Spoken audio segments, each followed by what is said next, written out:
बहुत समय पहले की बात है। एक छोटे से गांव में रामू नाम का एक गरीब किसान रहता था।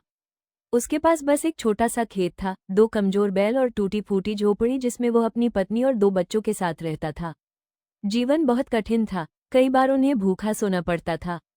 एक दोपहर रामू खेत जोत रहा था कि उसे मिट्टी पर एक घायल चिड़िया पड़ी मिली।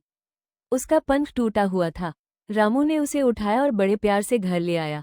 पत्नी ने कहा, हमारे पास खुद के लिए खाना नहीं है और तुम ये चिड़िया उठा लाए। रामू मुस्कुराया और बोला, ईश्वर दया को देखता है। एक दिन ये दया जरूर लौटकर हमारे पास आएगी। कई दिनों तक रामू ने उस चिड़िया को अनाज और पानी दिया। धीरे धीरे उसका घाव भर गया और वो फिर से उड़ने लगी। बच्चे उदास हो गए जब वो उड़ गई। कुछ महीने बाद गांव में भयंकर सूखा पड़ा। खेत सूख गए, अनाज नहीं उगा, किसान भूखे मरने लगे। कई परिवार गांव छोड़कर चले गए। रामू भी परेशान था, अब मेरा परिवार कैसे जिएगा। एक सुबह वो पेड़ के नीचे बैठा दुखी था कि अचानक वही चिड़िया फिर से लौट आई।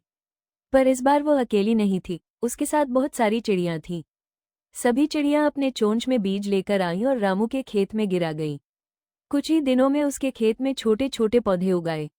धीरे धीरे उसका खेत हरा भरा हो गया, जबकि आसपास सब जगह सूखा ही सूखा था। गांव वाले हैरान रह गए। उन्होंने पूछा, रामू, तेरे खेत में इतनी फसल कैसे हुई। रामू ने विनम्र होकर कहा, ये दया का आशीर्वाद है। जो भलाई तुम दूसरों के लिए करते हो वही किसी न किसी रूप में लौटकर आती है। उस साल रामू के खेत में खूब अनाज हुआ।